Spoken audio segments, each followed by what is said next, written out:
Perkara di Kementerian Pertanian yang menjerat Syahrul Yassin Limpo.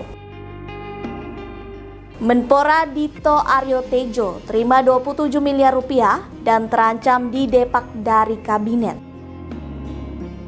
Korupsi BTS 4G Kominfo libatkan banyak pihak. Satu persatu terbongkar di persidangan. Dokumen berisi aliran uang korupsi di Kementan nyaris dibakar. Vonis Media akan membahas sejumlah pemberitaan selama sepekan ini, di mana berita yang kami sajikan berskala lokal, nasional, dan internasional. Ulasan tentang persoalan hukum, peristiwa korupsi, pencucian uang, dan kriminal secara umum. Semua kita rangkum dalam program Delik, deretan lintas hukum dan kriminal.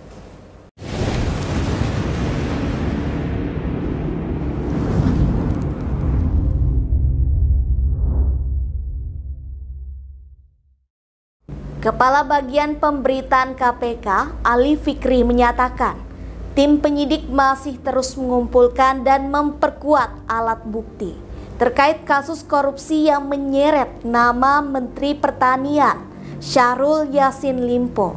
Dikabarkan kasus tersebut sudah masuk dalam tahap penyidikan KPK. Komisi Pemberantasan Korupsi dikabarkan telah menetapkan Syahrul Yassin Limpo (SYL) sebagai tersangka kasus dugaan korupsi. Penetapan itu menindaklanjuti peningkatan status dugaan korupsi dari tahap penyelidikan ke penyidikan. Sementara itu, Kepala Bagian Pemberitaan KPK, Ali Fikri menyatakan tim penyidik masih terus mengumpulkan dan memperkuat alat bukti. Satu di antaranya melalui penggeledahan rumah dinas SYL yang dilakukan pada Kamis 28 September.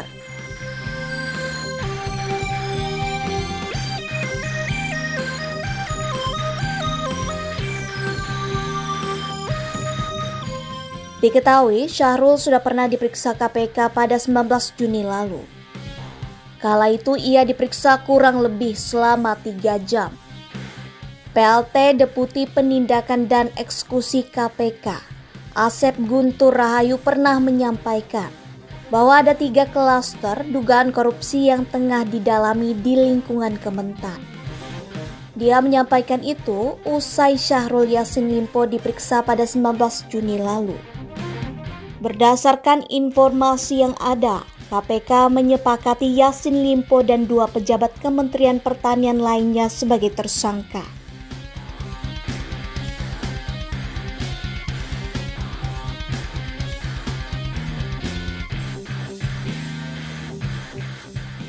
Di sisi lain, tim penyidik KPK menyita 12 senjata api sempi dari penggeledahan di rumah dinas Menteri Pertanian Syahrul Yassin Limpo.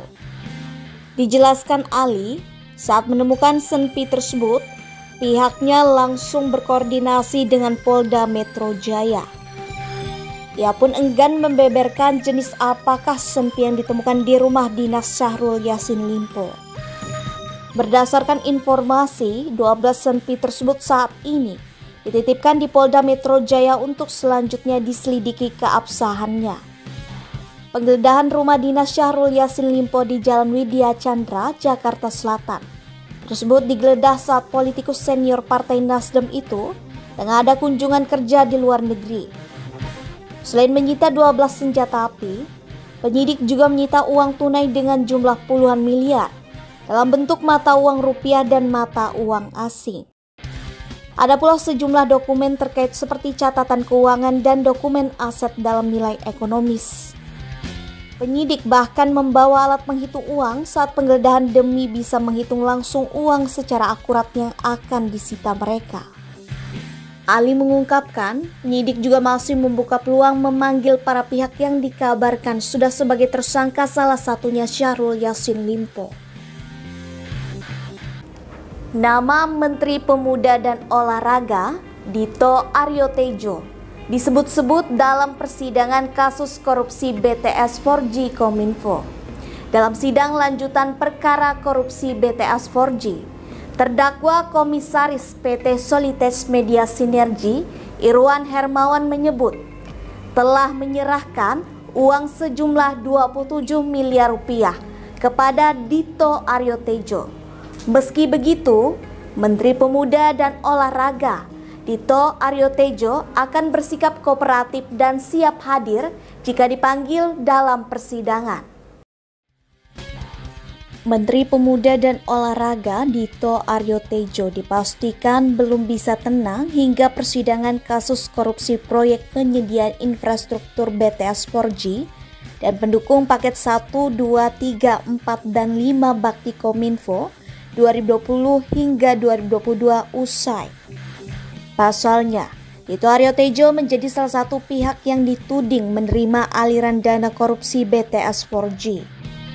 Bahkan, nama Dito Aryo Tejo muncul di persidangan sebagai penerima uang senilai 27 miliar rupiah. Terkait hal itu, Dito Aryo Tejo menyatakan akan menghormati Kejaksaan Agung.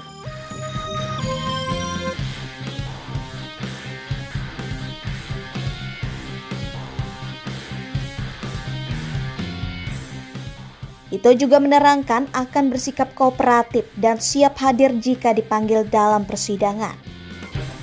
Salah satu bukti Dito merasa kooperatif karena sudah menghadiri seluruh proses formal di Kejagung untuk membuktikan dirinya tak terlibat.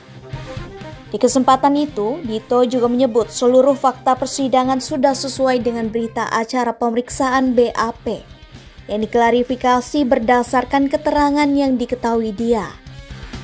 Nama Dito belakangan menjadi sorotan usai Komisaris PT Solitex Media Sinergi Irwan Hermawan dalam sidang lanjutan perkara dugaan korupsi BTS 4G.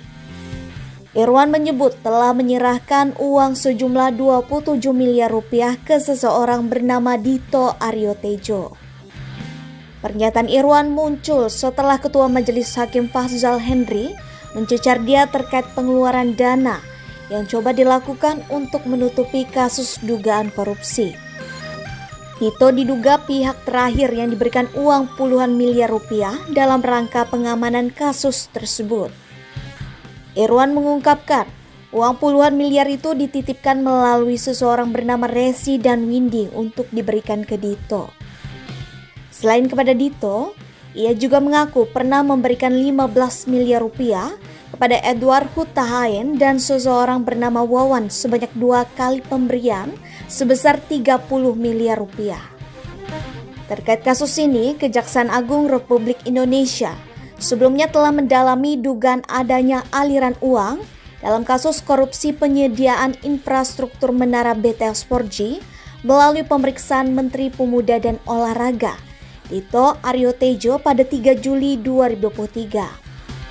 Ketika itu, Dito Aryo Tejo membantah dugaan bahwa dirinya pernah menerima uang dari salah seseorang tersangka kasus proyek BTS 4G. Politikus Partai Golkar itu mengaku tidak mengenal Irwan Hermawan yang mengungkap soal dugaan aliran uang kepada dirinya. Sementara itu, Dito Aryo Tejo mulai buka suara soal isu reshuffle kabinet Joko Widodo di tengah dugaan menerima aliran dana 27 miliar rupiah terkait kasus korupsi penyediaan infrastruktur BTS 4G. Jabatan itu kan datang kapan saja, bisa diambil kapan saja. Kita yang penting kerja yang terbaik.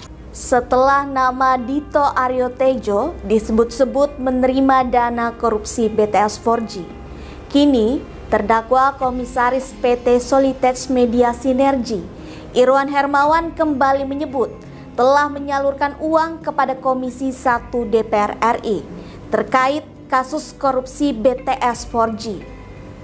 Di dalam persidangan terkuak banyaknya oknum pejabat yang terlibat dan menikmati hasil korupsi. Komisi 1 DPR RI menjadi salah satu pihak yang dituding menerima aliran dana korupsi proyek BTS 4G Kominfo. Irwan buka-bukaan di sidang lanjutan perkara korupsi yang melibatkan mantan Menteri Komunikasi dan Informatika Johnny G. Plate. Dia mengaku mengalirkan uang ke Komisi 1 DPR. Irwan hadirkan dalam persidangan sebagai saksi mahkota, yaitu seorang terdakwa yang bersaksi untuk terdakwa lainnya. Terdakwa lain yang dimaksud yaitu Johnny G. Plate, Anang Ahmad Latif, dan Yohan Suryanto. Irwan merupakan komisaris PT Solitech Media Sinergi yang juga kawan dekat dari Anang. Dalam perkara ini, Irwan disebut mengumpulkan uang dari rekanan-rekanan proyek BTS untuk kemudian dialirkan ke berbagai pihak untuk kepentingan tertentu. Dalam lanjutan sidang di Pengadilan Tipikor Jakarta, Selasa 26 September 2023, Irwan tiba-tiba hendak buka-bukaan. Apa katanya di hadapan majelis hakim?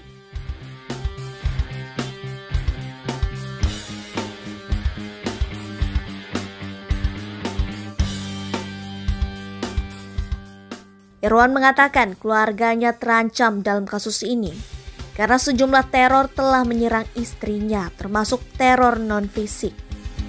Pada akhirnya, Irwan berkonsultasi ke kuasa hukum mengenai apa yang dialaminya. Berangkat dari situ, Irwan mulai berani untuk membongkar satu persatu perkara ini.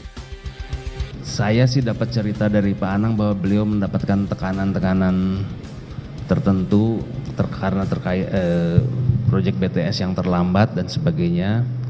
Jadi selain yang dari Jamie juga ada dana lain yang masuk, namun penyerahan kepada pihak-pihak tersebut dilakukan oleh Windy Purnama. Siapa? Oleh Pak Windy. Windy. Ya. Saya baru tahu nama itu pada saat penyidikan, Yang Mulia. Nama itu memang pada saat itu sempat saya dengar tapi saya tidak ingat pada saat adanya tekanan-tekanan itu yang Pak Anang pernah bercerita. Tapi pada saat penyidikan terhadap Pak Windy, saya sebagai saksi Pak Windy, saya dengar itu namanya itu Nistra. Nistra. Ya. Jamie yang dimaksud Irwan adalah Jamie Sutjiawan yang baru-baru ini juga dijerat sebagai tersangka. Lalu siapa Windy? Windy sejatinya juga menjadi terdakwa dalam perkara ini. Tapi dalam sidang tersebut, Direktur PT Multimedia Berdikari Sejahtera itu hadir sebagai saksi mahkota. Hakim lantas mengalihkan pertanyaan ke Windy. Hakim menanyakan soal sosok yang disebut Irwan menerima aliran uang dari Windy. Saudara nggak bisa sebut orangnya? Belakangan di penyidikan, Yang Mulia, jadi saya mendapatkan nomor telepon dari Pak Anang. Nomor telepon seseorang namanya Nistra. Siapa? Nistra. Distra? Nistra. Nistra. Iya. Nistra itu siapa? Windy mengaku saat itu berkomunikasi melalui aplikasi perpesanan bernama Signal. Dari komunikasi itu diketahui bila uang yang diantarnya itu untuk K1. K1 itu apa? Ya itu makanya saya tidak tahu Pak. Makanya saya tanya ke Pak Irwan, Yang Mulia. K1 itu apa? Oh katanya Komisi 1 gitu Pak. Apa? Komisi 1. Komisi 1. Iya. Hakim mengejar kesaksian Irwan dan Windy. Sampai pada titik di mana Irwan mengaku tahu bila Nistra yang dimaksud adalah staf dari salah satu legislator di Komisi 1 DPR. belakangan saya tahu dari pengacara saya bahwa beliau orang politik gitu Pak. Staf dari anggota DPR. Hah? Staf dari salah satu anggota DPR. Staf dari salah satu anggota DPR. Aduh, saudara stres kayaknya nih. Ya stres. Kelihatan dari wajahmu kok pucat kayak gitu. Windy juga. Jangan jangan. Terus terang aja di sidang nih Pak. Apanya? Nistra itu siapa? Apa hubungannya? Kan begitu. Namun, pertanyaan itu tak bersambut jawaban jelas dari Irwan maupun Windy. Berapa diserahkan sama dia Pak? Saya menyerahkan 2 kali Yang Mulia. Berapa? Totalnya 70M kurang lebih. Jaksa juga sempat bertanya soal penyerahan uang ke Komisi 1 DPR RI itu. Jaksa bertanya-tanya apa tujuan pemberian uang itu. Kalau saksi Irwan, penyerahan ke K1, kepentingannya untuk apa? Saya tidak tahu, yang jelas ada tekanan-tekanan ke Kominfo seperti itu. Ada tekanan ke Kominfo dari Ya. Komisi 1 Tidak terlalu jelas, beliau menyebut satu nama, saya tidak ingat. Terakhir Satu nama? Terakhir saya ketahui setelah diperiksa ternyata itu Nistra, saya baru ingat. Oh, Nistra ya? Ya.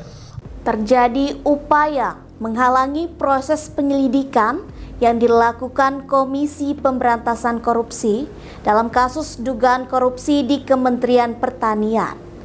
Kepala Bagian Pemberitaan KPK, Ali Fikri, mengingatkan kepada pihak-pihak di internal Kementan untuk tidak menghalangi maupun merintangi proses penyelidikan yang sedang dilakukan KPK.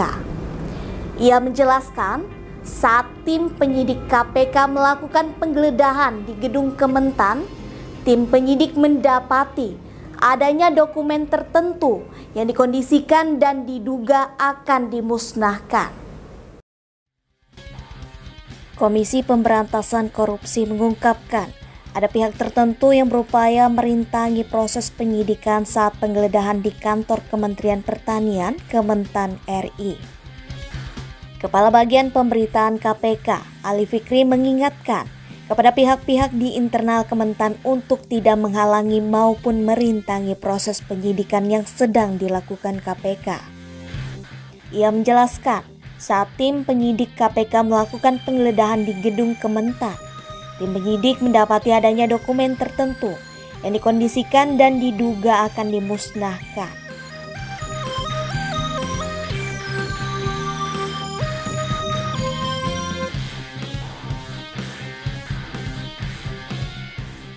KPK mengancam akan menerapkan ketentuan pasal 21 Undang-Undang Tipikor terhadap berbagai pihak yang menghalang-halangi atau mencegah penyidikan.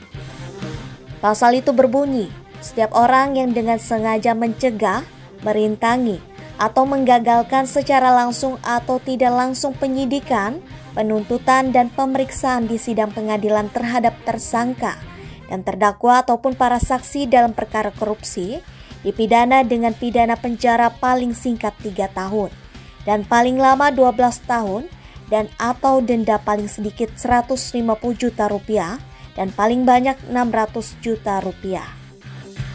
Ali Fikri menambahkan sikap kooperatif dari para pihak yang akan dipanggil sebagai saksi maupun tersangka sangat diperlukan guna mendukung proses penyidikan.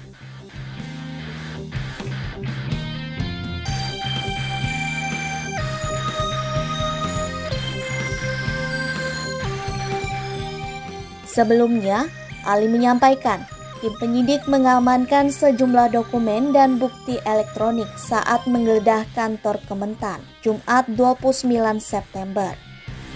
Barang bukti tersebut diduga berkaitan dengan kasus dugaan korupsi yang menyeret Menteri Pertanian Syahrul Yassin Limpo (SYL). Setidaknya terdapat 3 ruang yang digeledah, yakni ruang kerja Menteri, ruang kerja Sekretaris Jenderal, dan ruang Kepala Organisasi dan Kepegawaian Kementan. Sebelum ini, KPK lebih dulu menggeledah rumah dinas Menteri SYL di Jalan Widya Chandra, Jakarta Pusat, 28 hingga 29 September 2023. Dari sana, tim penyidik menemukan dan mengamankan 12 unit senjata api, dokumen diduga terkait perkara hingga uang sekitar 30 miliar rupiah. Teruntuk senjata api, KPK berkoordinasi lebih lanjut dengan Polda Metro Jaya. KPK menggunakan pasal 12 huruf E Undang-Undang Pemberantasan Tindak Pidana Korupsi (UU Tipikor) terkait permintaan paksa atau pemerasan jabatan dalam kasus ini. Seringkali kami sudah jelaskan pada teman-teman ya, bahwa siapa yang ditetapkan sebagai tersangka, konstruksi perkaranya seperti apa, pasti pada saatnya KPK akan sampaikan pada teman-teman semuanya, pada masyarakat. Karena saat ini perkaranya sedang berjalan, baru kemudian kan teman-teman tahu ya, kemarin dilakukan proses penggeledahan, kemudian siang ini dilanjutkan proses penggeledahan di Kementerian Pertanian, jadi kan masih di awal, gitu ya, masih di awal. Sehingga tentu kami tidak bisa sampaikan apa yang menjadi materi dari proses penyidikan yang sedang kami lakukan. Tetapi yang pasti bahwa dalam proses penyidikan yang sedang KPK lakukan ini berbeda ya, karena di KPK itu kan ada SOP tersendiri. Dasarnya tentu di Undang-Undang KPK ada pasal 44, kemudian KUHP juga dipakai dalam hukum acaranya begitu ya. Dalam proses penyidikan itu pasti kemudian ada pihak yang ditetapkan sebagai tersangka begitu ya. Namun siapa tersangka atau para tersangka yang sudah ditetapkan tersebut pada saatnya nanti pasti kami akan umumkan secara resmi begitu ya. Sekaligus tadi menjawab bahwa apakah ini ada kaitannya dengan unsur politis. Kami juga berulang kali sampaikan pada masyarakat dan teman-teman semuanya bahwa kami sadar betul karena ini adalah menjelang tahun politik 2024, semua yang dikerjakan KPK pasti kemudian akan selalu dikaitkan dengan proses politik yang sedang berjalan. Tapi kami ingin tegaskan dan pada waktunya akan dibuka secara terang ya. Itu tadi informasi penting dan menarik selama sepekan dalam program Delik, deretan lintas hukum dan kriminal. Anda bisa mengakses berita lainnya di web kami di vonis.id dan di channel YouTube Vonis Media. Jangan lupa untuk komen, share, like, dan subscribe channel kami. Kami undur diri, sampai jumpa di minggu depan.